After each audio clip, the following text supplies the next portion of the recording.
Ya, Nugroho. Ya, Bu. Selamat pagi. Selamat pagi, Bu. Ya, sebentar ya, Bang. Saya apakan dulu. Ya, Bu.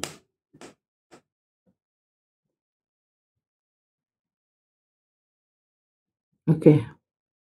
Oke, lebih enak kayak gini. Ya. Dari agama apa, Bang? Kristen. Iyalah. Saya sudah kenal kayaknya Bang Nugroho ini. Katolik, Bu. Katolik. Katolik nggak Kristen ya? Kalau di KTP cuma tulisannya Katolik tuh. Nggak ada Kristen.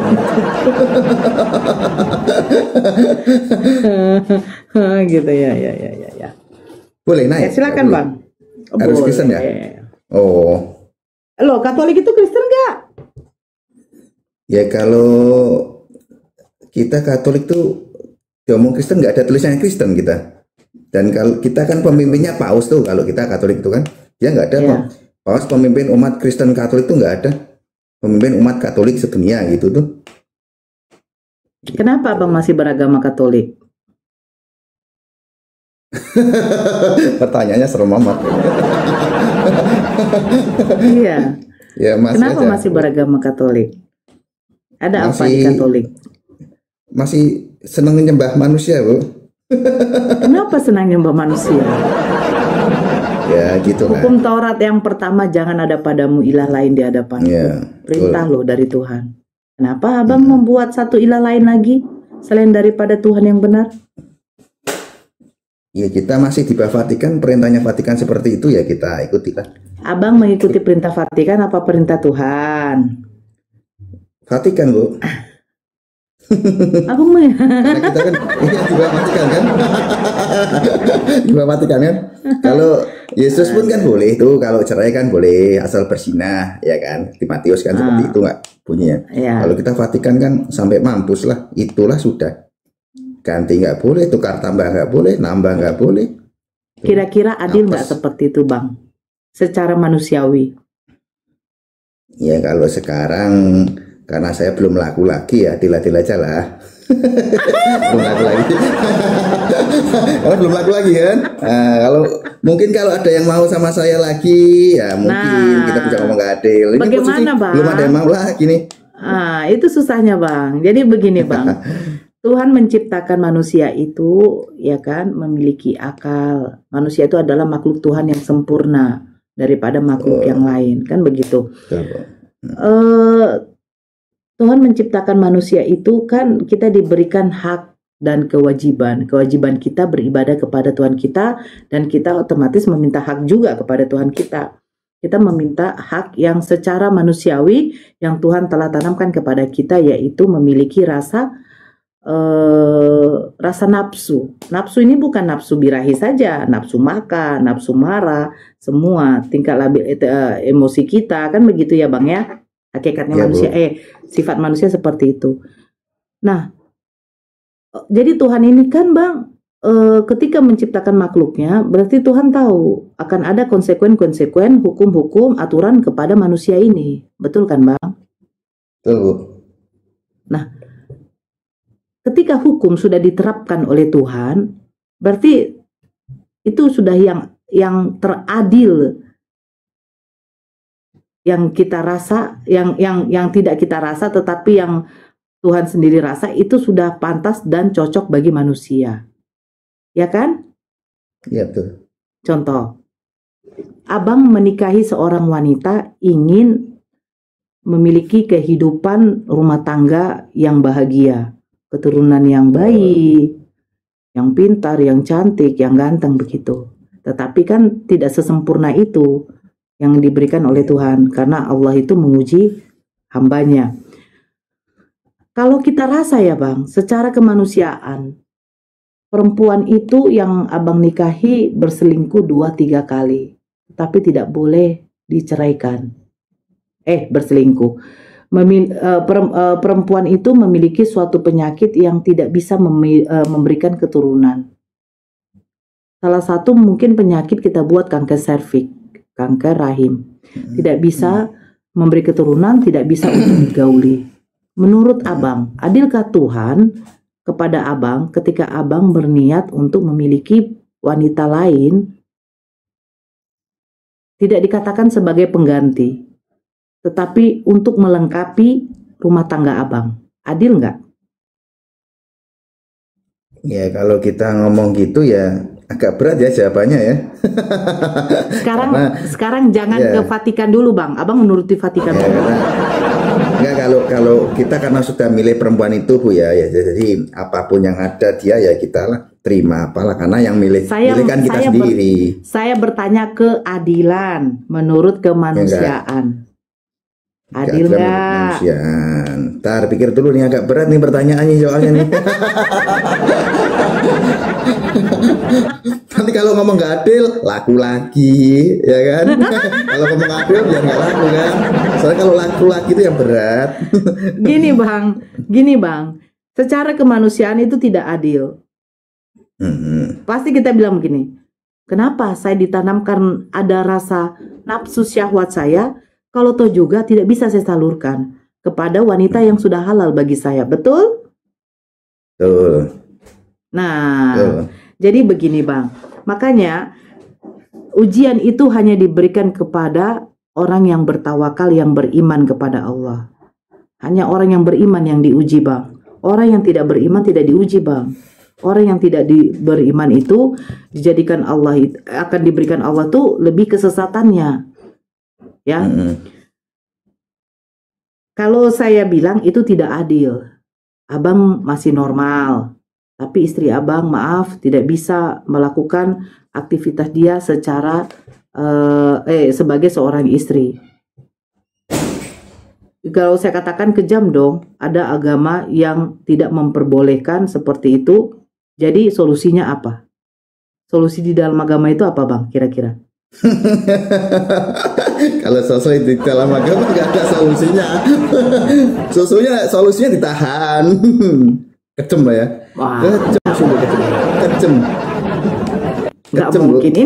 Ini kita saya tidak lari ke lari ke yang porno atau ini secara logika saja bang. Memang betul kan bang Nugroho? Betul. Bertahun-tahun loh. Itu kejem memang. Apes bu, apes. Iya kan? Apes dulu. Nah. Cuma satu kata apes itu. Jadi tidak bisa kita pungkiri, apalagi laki-laki ya, yang kita tahu itu kalau tidak bisa menahan hasratnya, itu akan lari ke saraf-saraf di bagian kepalanya. Betul, betul bang. Iya ya bu, saya nggak tahu tuh.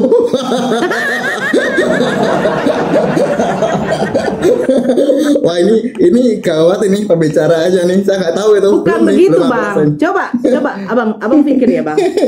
Mending kayak abang kita sendiri, ya kan? Tapi ada wanita yang memang bisa, yang sudah halal, yang bisa kita gauli, tapi tidak bisa. Lebih sakit loh bang. Lebih ini sakit. Aku jadi keringat dingin nih bu. Ngomong-ngomong gini jadi keringat dingin nih pagi-pagi. Bu, saya izin buka pintu dulu ya. Soalnya karyawanku mau datang. Nanti daripada kita ngobrol, ntar aku buka pintu dulu. Sabar. Kalian yang di bawah tap-tap layar toh.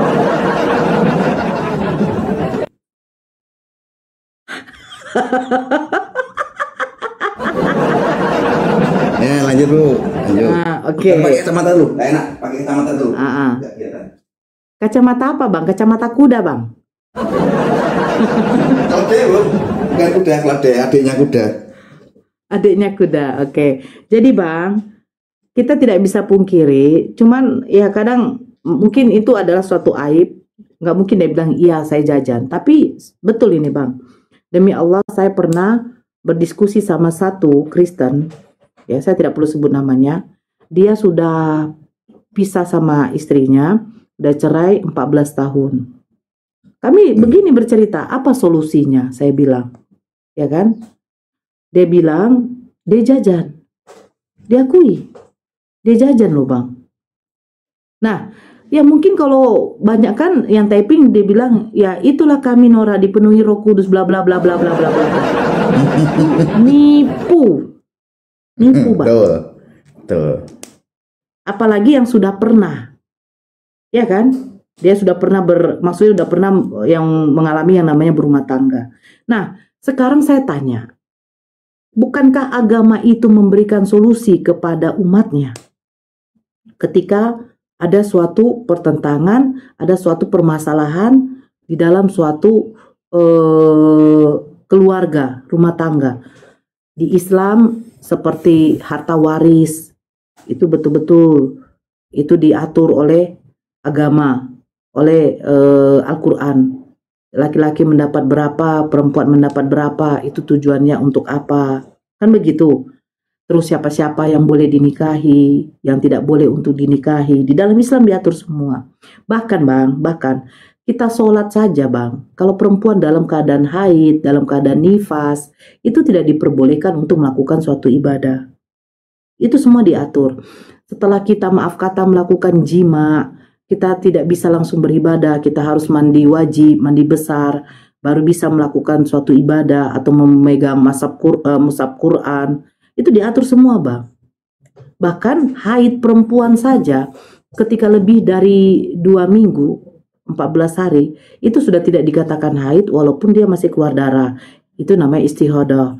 Nah, itu sudah diperbolehkan untuk melakukan ibadah. Itu diatur semua Semua diatur. Karena apa? Agar manusia ini hidup teratur.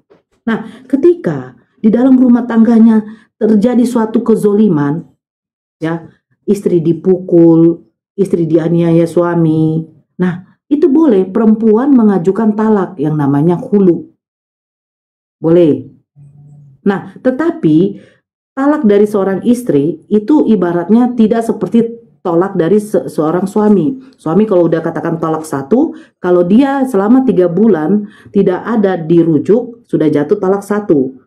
Sampai 6 bulan kemudian tidak ada dirujuk, sudah jatuh talak 2. Seperti itu. Nah, diatur semua Nah,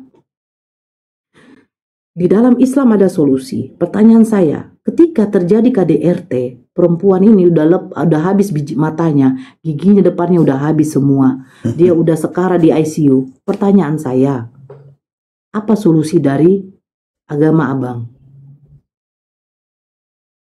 Kalau kita ya itulah, memaafkan itulah, nggak boleh ngapa-ngapain lagi. Apes, memang bener apes. Nah, Memang setelah apes. itu akhirnya terjadi pisah ranjang kan Bang? Pisah ranjang. Akhirnya si perempuan pulang ke rumah orang tuanya, si laki-laki bertahan di rumah itu. Nah, apakah Tuhan menciptakan manusia ini tidak berpasang-pasangan? Pasti berpasangan Bang. Bahkan diperintahkan, penuhilah muka bumi ini dengan keturunanmu. Kan betul kan? Nah, berarti kita punya hak dong untuk meminta kepada Tuhan kita kebahagiaan. Kalau kita tidak mendapatkan kebahagiaan dari laki-laki ini, berarti kita meminta kebahagiaan dari yang lain. Pertanyaan saya, apakah adil bagi saya seorang perempuan ketika diperlakukan suami saya seperti itu, saya meminta kebahagiaan dari Tuhan saya, tetapi agama tidak memberikan solusi? Bukan perintah Tuhan, agama tidak memberikan solusi. Kenapa saya katakan gitu? Karena maaf sekali, kitab yang diimani umat Kristen, kalau saya bilang, itu bukan seperti Al-Quran yang 100% adalah firman Tuhan. Betul itu. Betul. Nah, jadi kenapa penulis-penulisnya ini tidak memberikan suatu solusi?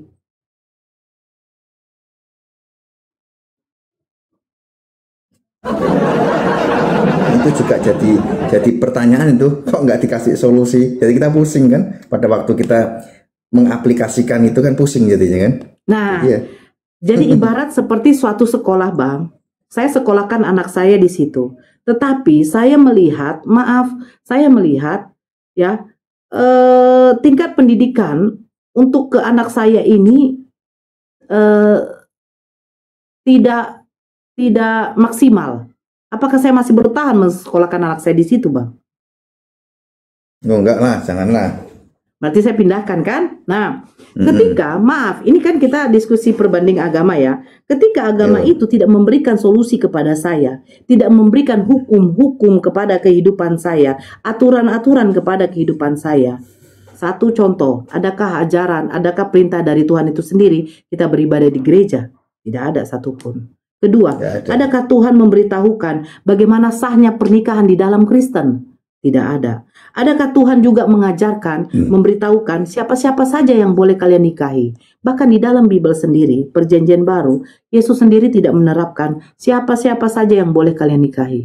Di dalam surat An-Nisa ayat 23, di situ Allah menjabarkan semua, hei, yang boleh kamu nikahi ini, yang tidak boleh ini. Bahkan saudara sepersusuan, walaupun dia bukan dari rahim ibu kita sendiri, kalau sudah saudara sepersusuan, itu tidak boleh dinikahi. Kayak contoh, saya dengan abang sama-sama dilahirkan dengan waktu yang bersamaan.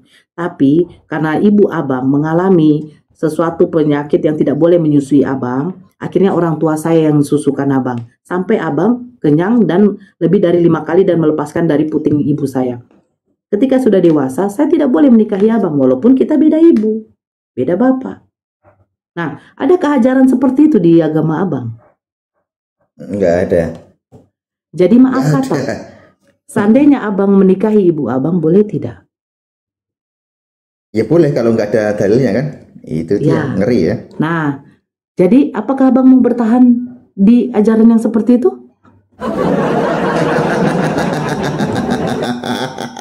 Iya kan bang? Logika kita bang. Karena Yesus mengatakan hidup yang kekal itu bahwa mengenal satu-satunya Tuhan Allah yang benar. Dan Yesus adalah utusan. Jadi kita akan ada hidup yang kekal bang. Iya. Emang abang Emang pikir ini, abang akan Bu. 1000 tahun di dunia? Kalau saya ngebukin istri belum pernah sih. Ya kan, marah istri belum pernah. Yang ada saya kena omel terus tiap hari. Nah itulah pening kan. Gak apa-apa Perempuan lah lebih ngomel. bang. Perempuan lebih Nah, ngomel. gak apa-apa bang. Kalau saya marah istri belum sih. Soalnya dia sibuk juga, aku juga sibuk kan. Gitu Bu. Tapi ya memang kalau saya pribadi ya, kalau memang saya tahu sih, kalau Al-Quran itu memang dari Allah Subhanahu Wa Taala. Saya udah buktiin langsung, udah ke 3 surat Al-Quran kan sudah. Jadi malah saya ngomong kalau Bible itu apa ya, sejarah, ya kan. Dikit-dikit ada firmannya lah, dikit-dikit. Cuma banyak sejarahnya kalau Bible itu kan, menurut saya. Kalau bagi kami umat Muslim, maaf sekali, Bible itu Nggak apa-apa. kalau bagi kami itu setingkat dengan kitab tafsir. Oh, Karena nggak ada iya, original. iya. Karena nggak ada original. Yang namanya kitab itu menggunakan bahasa originalnya dulu, baru bisa diterjemahkan dan ditafsirkan. Betul tidak? Betul. Kitab tanah itu menggunakan bahasa apa? Mana bahasa Indonesia? Oh ya. Makanya ada kitab tafsir kan? Iya. Nah, sekarang kitabnya umat Kristen mana? Umat Kristen kitabnya asli ya. Wah itu yang nggak tahu tuh. Yang ada cuma itulah yang di rumah. Bukan yang menggunakan bahasa asli. Oh nggak ada. Nggak ada. Nggak ada. Kita nggak pernah baca. Jadi kenapa tiba-tiba berbahasa Indonesia, Bang? Itu dia. Karena diterjemahin kan biar kita gampang kan. Memang banyak diganti-ganti. Direvisi ya, kita tahu lah kalau itu direvisi. Banyak direvisi lah. Kayak macam skripsi lah, direvisi gitu. Dari yang pesundal jadi pelicir dibuat ya. TB1, TB2 kan? Pesundal kan udah diganti. Mungkin yang nafsirkan jadi agak halus itu mungkin ditafsirkan sama orang Jawa, jadi agak halus dikit lah. Enggak enak, kalau orang Jawa kan biasanya halus ya kan. Iya. Jadi yang menafsirkan itu orang Jawa. Ya kalau lebih halus mungkin orang Jawa kan, kalau lebih halus. Kalau to the point kan biasanya yang apa adanya kan, yang fair kan orang-orang luar Jawa. Kalau Jawa kan halus-halus gitu kan, biasanya. Cuman yang saya tidak suka ini, LAI menerjemahkan kenapa nama sesembahan umat Muslim ditempelkan di dalam Bible itu. Yang mana Bu? Kata Allah. Oh harusnya. Kan kalau Yunaninya Theos. Oh Theos, sebenarnya malah keren Theos loh. Kalau aku suruh milih ya malah enak Theos. Kan kayak luar negeri kan, nama-nama luar negeri kan. Aku nyembah Theos, itu kan kayak keren kan. Ya kan, daripada ya kan nganu lah, itu masukan bagus tuh Bu. Jadi bagus Theos lah, agak keren gitu namanya. Tapi Theos daripada... itu kalau diartikan artinya dewa. Oh gitu ya, tapi kan kalau kita lihat bahasanya, kita kan nggak tanya-tanya artinya kan. Coba, kalau kerennya pada aja lah. mulanya pada mulanya adalah logos, perkataan. Ya. Logos bersama-sama dengan theos, dewa. Perkataan itu adalah dewa. Ngeri kan, abang menyembah dewa? Nyembah Sun Gokong berarti ya. Ya kalau nama-namanya kalau suruh milih Allah apa Theos, kayaknya bagus Theos. Kayak namaku nih, aku Nugroho kan nggak bagus kan namanya. Coba kalau bantu Richard atau Edward gitu kan keren gitu kan. Walaupun orangnya sama. Ya kan, walaupun orangnya sama. Abang ngadi aja. Jadi yang membuat ini jujur dari hati abang, yang membuat abang bertahan di dalam keimanan abang itu apa? Ya kalau saya bertahan di Katolik ya karena apa namanya memang merasa nyaman ya kan, walaupun orang apa mandang kitanya bahwa manusia sudah lah apa-apa. Tuh siapa tuh Bu? Nggak tahu. Oh sorry tadi masuk sendiri. Oh iya nggak masuk sendiri. Masuk sendiri. Nggak apa-apa. Masuk sendiri yang gawat itu. Gimana masuk sendiri? Nah itu yang gawat. Belum dibukain pintu udah masuk. Apa nyamannya di dalam kekatolikan? Hei Bang Dio, kok kenapa? Apa nyamannya Bang? Ya jujur aja saya keluarga ini muslim semua Bu, 98%. Cuma saya aja yang Katolik. Tadinya sama ibu udah nggak ada kan, jadi tinggal saya aja. Keluarga besar dari ibu itu. Jadi ya posisi nyaman aja sih. Kalau nyaman itu kan susah kita utarakan dengan kata-kata ya. Kalau nyaman itu ya kayak kita cinta sama istri, kenapa cinta? Ya kita kan susah jawabnya itu. Iya. Tapi yang nggak menutup kemungkinan Bu, kita kan hidup kan masih berjalan, tidak berhenti di titik sini kan. Nah itu kan. Iya, tapi kan namanya hidup dan mati kita nggak tahu Bang. Nah itu yang kita jadi masalah kan. Cuma sekarang posisi masih nyaman. Jadi begini Bang, abang nyaman dengan hidup yang sebenarnya tidak ada aturan-aturan jadinya. Kadang-kadang manusia kan memang seneng yang gitu kan, yang nggak ada aturan-aturan, kita yang enak merdeka, ya kan? Iya, makanya dibilang jalan menuju surga itu memang betul-betul sempit. Sempit ya. Ya, kalau jalan menuju neraka tuh lebar Bang. Mateng kita di neraka mateng Bu, panas di sana. Iya, jadi abang lebih senang yang jalan yang lebar daripada yang sempit ya. Tapi laki-laki biasanya suka laki-laki biasanya suka yang sempit Bang. Tapi heran, abang pula suka yang Astagfirullahaladzim. Ada ustadz saya di sini. Assalamualaikum Bang Dio, ustadzku. Ya, waalaikumsalam warahmatullahi wabarakatuh. Maafkan saya, ngomong saya agak kurang asal. Iya. Bikin keringat dingin. Jadi begini, Bang Nugroho kan, ya kadang kalau saya pikir ya, ketika orang itu sudah mengetahui kebenaran, dia sebenarnya sudah tahu, cuman dengan alasan rasa kenyamanan apa sih yang dimiliki? Ini saya pribadi ya, saya ke pribadi sendiri. Kenyamanan apa sih yang dimiliki, sampai kapan sih? Contoh, saya banyak duit, mau beli apa saja bisa, mau kemana saja bisa, saya tidak perlu kerja, bla bla bla bla bla. Saya sudah merasa sudah banyak yang ada pada diri saya, tetapi saya tidak sholat, tidak beribadah, loh, toh juga saya banyak duit kan gitu. Sampai kapan sih kita menggunakan kenyamanan seperti itu? Nah, ini kalau di dalam Islam dikatakan apa Bang Dio?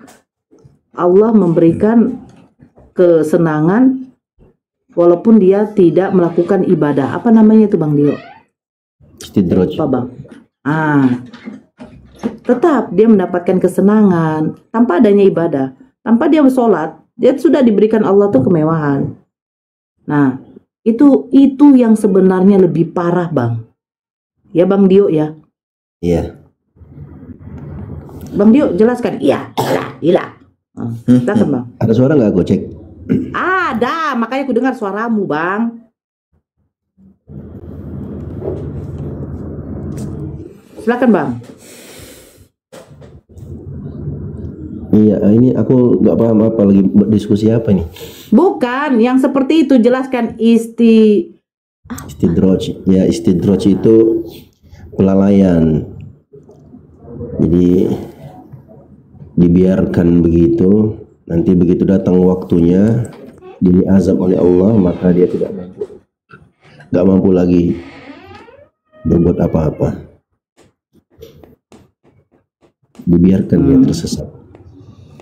Terus nikmat dapat kesehatan, gitu. Sampai dia lalai. semuanya dapat ya. Iya, dia dapatkan semuanya walaupun dia nggak sholat. Itu kan ada ayatnya dalam Al-Quran. Walladzina kazzabu bi ayatina sanastadrijuhum min haitsu la ya'lamun. Sungguhnya orang-orang yang mendustakan ayat-ayat kami, maka kami akan lalaikan mereka, biarkan mereka dalam kesesatannya dari arah yang mereka tidak tahu. Buka pintu. Surat Al-A'raf ayat 182. Maksudnya itu Surat apa, Pak Ustaz? Izin, Pak Ustaz. Surat apa? Al-A'raf ayat 182. Bentar, aku ambil Al-Quran dulu bentar. Kasih batu. Dia ini apa? Kristen apa Islam? Katolik. Ya udah. Apa surat apa? Al-A'raf ayat 182. Ya lanjut sambil berbicara nggak apa-apa. Itu disebutkan dalam tafsirnya, dalam tafsir Ibnu Katsir terkait surah Al-A'raf 182, kata beliau, dan maknanya adalah Allah akan bukakan bagi mereka pintu-pintu rezeki dan berbagai macam kehidupan dari kehidupan dunia, hatta yaghtarru bima hum fihi, sampai mereka tertipu dengan apa yang mereka berada di atasnya. Wa ya'taqiduna annahum ala syai', dan mereka menyangka mereka di atas kebenaran. Nah, ini sama dengan firman Allah dalam surah Al-An'am ayat 44. Falamma nasu ma dzukiru bih fatahna 'alaihim abwaaba kulli syai'in hatta farihu. Ketika mereka sudah melupakan apa yang diingatkan kepada mereka, maka kami bukakan untuk mereka pintu-pintu segala sesuatu, mudah bagi mereka ambil. Sampai ketika mereka sudah bergembira bima utu, terhadap apa yang diberikan kepada mereka, akhadnahum baghtatan, maka kami menyiksa mereka secara tiba-tiba. Fa idzahum mublisun, sehingga mereka pun hancur.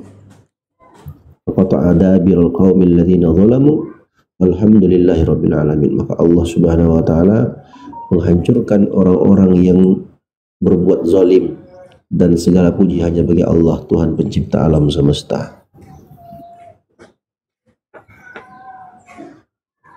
Itu penjelasan Ibnu Katsir. Nah, jadi maksudnya di situ apa, Bang? Ya seperti yang Bang bilang, saya merasa nyaman.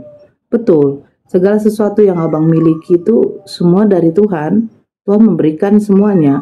Bahkan orang yang tidak sholat pun juga Allah berikan itu. Tetapi seperti yang diterangkan tadi sama Bang Dio, akan ada nanti waktunya. Ya sampai dia tersesat, sampai dia lupa. Alhamdulillah. Bagaimana kalau sampai kita betul-betul lupa ya? Kita terlalu nyaman dan terlena.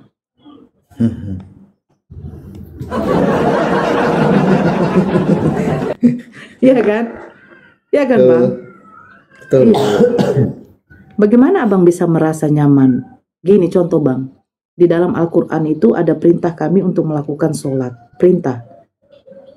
Dan ada konsekuensinya ketika kami tidak melakukan sholat. Sholat wajibnya ya, yang 5 waktu. Kalau sholat sunnahnya, nah itu lebih bagus lagi kalau dilakukan. Karena apa? Menambah pahala, kan begitu. Nah, di dalam Kristen, Yesus sendiri tidak memerintahkan untuk ke gereja. Bahkan menyebutkan kata gereja nggak ada. Yang ada bait suci, bait Allah. Nah, peribadatan yang dilakukan orang Yahudi itu mirip dengan apa yang dilakukan oleh umat Muslim. Yahudi mempunyai kiblat, Kristen nggak punya kiblat. Yahudi tidak ada yang namanya patung-patung berhala atau simbol-simbol di dalam bait sucinya. Maaf kata, Kristen ada. Maaf kata, Kristen ada. Makanya Ya, Katolik dikatakan, banyak, di rumahku banyak, numpuk. oh bahaya bang. Banyak di rumahku, numpuk. Kalau Ya, pergi kemana-mana, yang dibeli itu istri, ya kan? Jangan membuat bagimu patung yang Nah, menyerupai apapun dan jangan sujud menyembah atau beribadah kepadanya.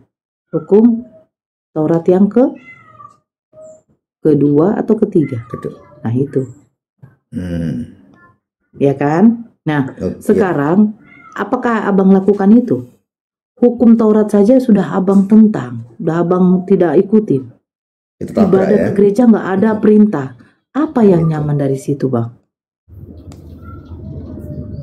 Ya sebenarnya kalau Nggak nyaman ada. tadi kan iya, kalau duit tadi kita nggak ada itu berlimpah-limpah nggak juga kok. Iya, Itu memang cukupnya betul. Yang maksudnya begini, bang. Tidak sholat pun aja saya makan kok, kan gitu. Iya. Iya kan? Tidak Iya. sholat aja saya kerja pun juga adanya, kan begitu. Iya. Nah, ini yang dikatakan tadi istidraj. Iya. Akan diberikan Tuhan terus, akan diberikan oleh Allah sampai dia merasa betul-betul tersesat.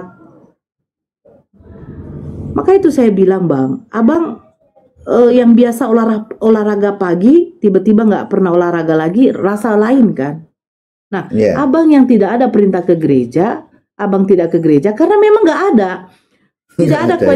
Tidak ada konsekuennya kalau tidak ke gereja. Kami ada. Iya. Karena sholat itu adalah tiang agama. Kan begitu. Iya. Jadi kita yang sudah melakukan rutinitas seperti itu, bahkan kadang saya sendiri lupa kalau dalam keadaan datang bulan. Ambil wudhu, iya ya lagi haid. Nah itu yang sudah sering terjadi. Sudah sering terbiasa dilakukan. Nah, apa kenyamanan yang tidak bisa mengatur hidup kita itu, apa yang membuat kita jadi nyaman? Ujung-ujungnya saya akan membilangkan begini, maaf. Berarti Bang Nugroho itu mungkin tahu kalau di dalam Islam ada sholat, malah sholat mungkin ya. Saya kecil tuh nganu Bu, di tempat kalau lebaran gini lebaran Ramadan gini kan dulu kalau libur sekolah kan panjang ya. Tahun-tahun 85 ya. Saya SD kan 85 tuh. Ya kan. Saya sekarang kan umurnya udah 47 kan. Jadi SD tahun 85 lah ya. Nah, itu kan libur panjang. Jadi kalau sore ya jam 4 mandi, jam 5 ke langgar kan. Langgar bahasa Jawa kan kalau musola lah kecil ya. Ya latihan ngaji lah segala macam di situ lah.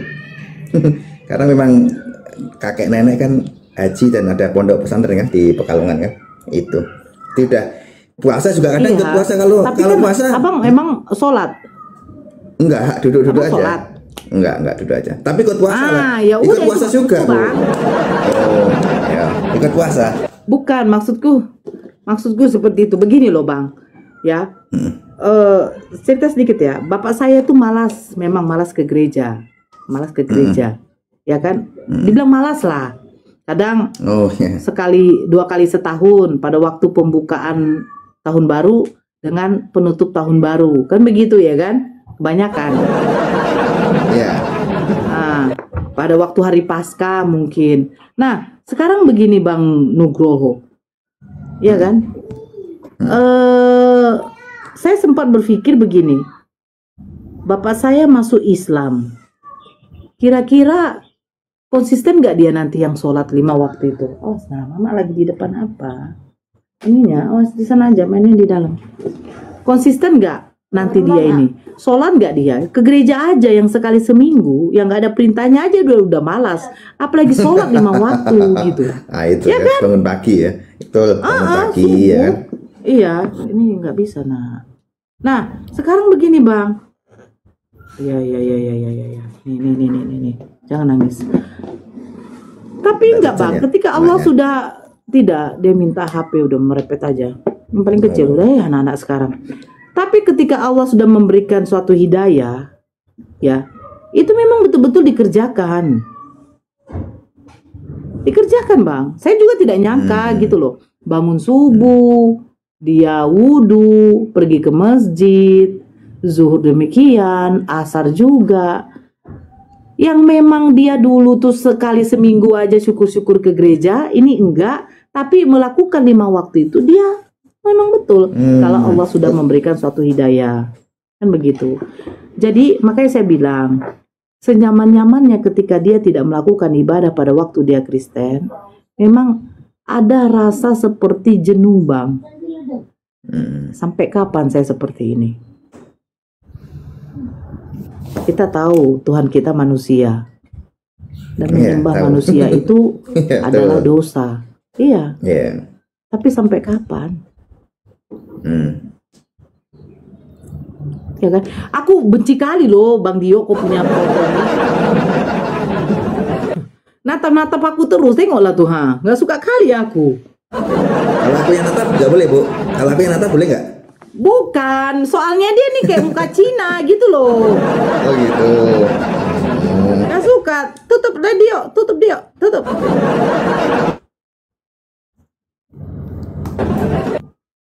Ya silakan Bang Nugroho.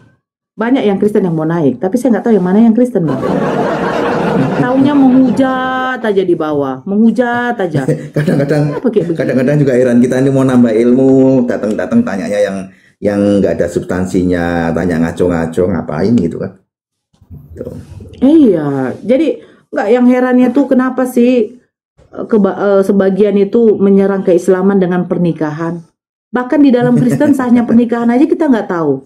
Coba jawab dulu jujur Bang Nugroho. Di mana hukum-hukum sahnya pernikahan di dalam Kristen? Coba dulu. Kalau menurut Bible ya nggak ada. Nah, jadi itu diambil dari mana referensinya? Ya kalau Kristen kita nggak tahu ya, karena dia kan nggak ada dari apa tuh organisasi ya. Kalau kita kan sahnya karena ada surat dari organisasi kan. Ya kan, kita ini kan ada surat dari Vatikan kan, dari gereja. Itu kan kalau orang Katolik kan nikahnya kan ribet, Bu.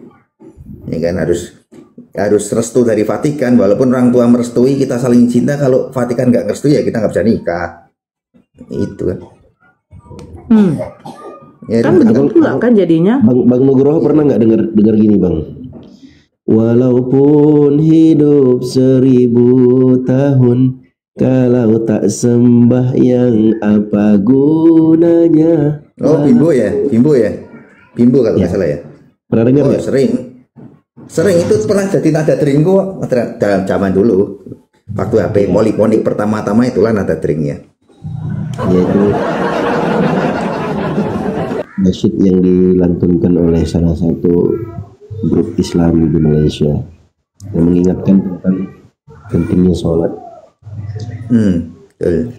Mereka sebutnya sembahyang itu sholat. Bayang.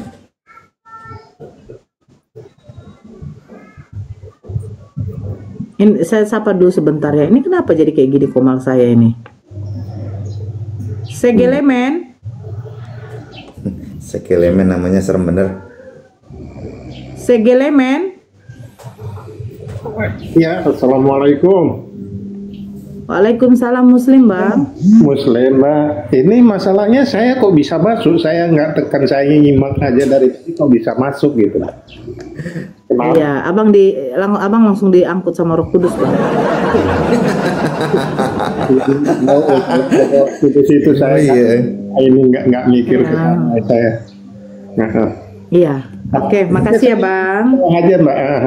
Saya di bawah. Oke, makasih. Yuk, assalamualaikum. Waalaikumsalam warahmatullahi. Beng. Ini ada makanan ini. Beng. Beng makanannya enak tuh, beng. Iya. Beng. Oh, Beng. Aduh. Bang Nugroho mau tanya soal keislaman pun juga nggak apa-apa. Oh, enggak, Bu. Saya enak ditanya-tanya aja. Soalnya kalau Islam kan kita bukan kapasitas kita tanya-tanya. Nanti kita mentafsirkan ngaco kan, nggak enak lah kita. Bukan, abang bertanya kepada kami soal keislaman. Kenapa baginda Rasulullah itu menikah banyak istri? Biasanya kan kayak gitu serangannya. Enggak. Saya enggak. Itu pertanyaan cuma ikut-ikutan aja, males saya bertanya gitu. Itu apa? Nanti dijawab juga cari kesalahan lagi. Ngapain? Kebanyakan kan dia mencari kesalahan dalam jawaban, apapun jawabannya disalahin terus. Males kita kayak gitu. Berarti memang tidak niat ya? Ya kalau tanya-tanya yang istilahnya mencari kesalahan dalam jawaban ya kita nggak suka, Bu. Kalau kita tanya ya memang kita butuh edukasi, butuh pembelajaran itu aja. Kalau cuma tanya ikut-ikutan dan cari kesalahan itu bukan tanya, ngajak ribut. Aduh. Iya, Bang Zen. Bang Zen. Assalamualaikum Mbak, turunin Mbak, kenapa bisa masuk, turunin. Iya. Saya di bawah aja. Hio. Iya. Selamat malam. Kayak suaranya si Dio pula. Iya. Selamat pagi. Iya, agama apa Bang? Saya ateis, Mbak.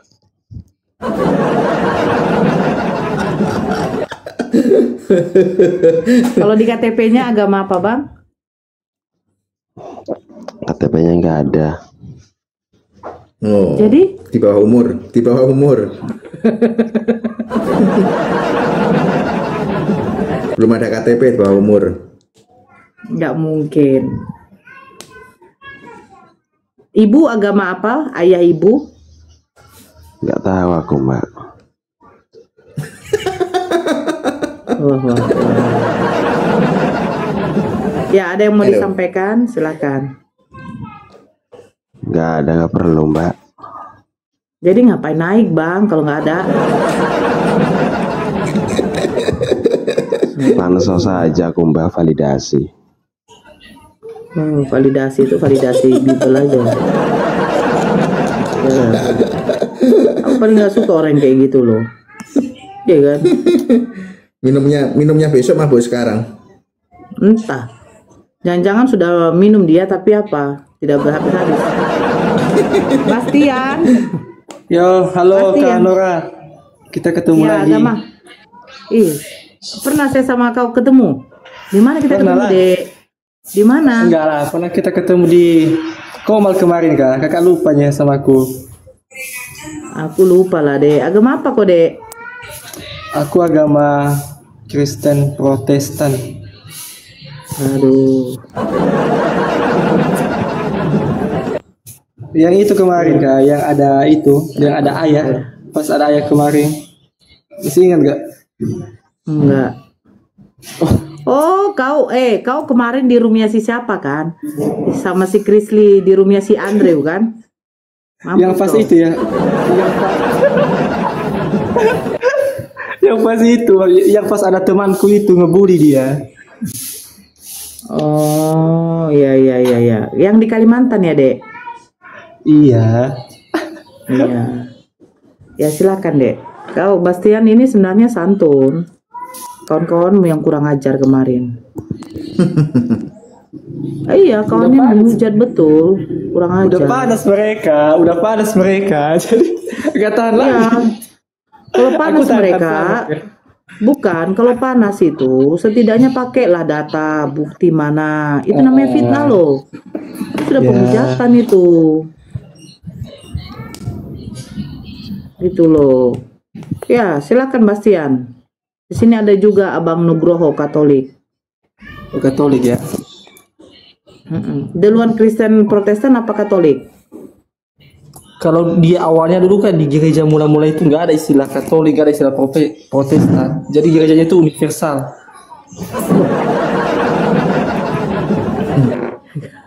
Nih, kau belajarlah sejarah deh. Buat malu aja kau. Kemananya kau? Itu Oke, kan sekarang Protestan baru adanya ada, abad Kak. berapa? Sebentar dulu, Protestan abad berapa? Abad keberapa ya? Bentar ya, Banor. Aku buka data-dataku dulu ya. Ini aku baru Ya. buka laptop soalnya. Ngetitur ya. Pencetus Kristen Protestan siapa namanya? Oh, itu kan Martin Luther. Adanya kapan? Di abad berapa? Itu ada yang tapping di bawah abad 16. Aduh. Itu aja gue tidak tahu. Iya, abad ke-16 ya. Itu kan Jadi duluan mana, Dek? awal munculnya Protestan itu dia dimulai itu di Katolik Roma. Awalnya ada dari gereja Katolik Roma. di mana salah satu uskup dari gereja Katolik Roma itu yang bernama Martin Luther itu ada beberapa aturan-aturan gereja yang bertentangan dengan dia, yang dia rasa bahwa ini bertentangan di Alkitab. Salah satunya itu surat urgensia atau surat penghapusan dosa. Nah, dia tidak Surat apa menerima namanya? itu. Surat apa namanya? Urgensia, Bang. Urgensia. Itu surat penghapusan dosa di zaman mana itu dulu ya? Saya nggak terlalu tahu, tapi itu sejarahnya yang saya tahu sedikit-sedikit. Itu awalnya. Habis itu ada beberapa aturan-aturan gereja yang memang bertentangan, yang menurut Martin Luther ini bertentangan. Makanya nanti dia menempelkan 95 dalil.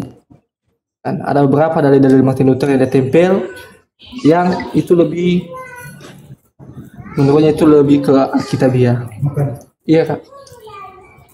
Tunggu dulu ya, Bunura, Kak. saya izin ya Bunura, ada mau kegiatan nih, ternyata jam 9 ya. Bunura, saya izin turun, ada mau kegiatan. Iya. Ya, makasih Bunura semuanya, teman-teman, sehat selalu ya. Kapan dipasang di sini? Mana yang Bunda? Assalamualaikum Besok. Bunda. Mana Iya, yang jaringan Katolik? saya jelek. Ya kok turun yang Katolik? Waalaikumsalam. Oh, udah turun. Iya, dia apa? Ada kerjaan, nggak apa-apa. Sebenarnya gini Bunda, kalau orang Katolik itu nggak mau diskusi mereka, makanya aku kaget gitu. Orang Katolik itu naik.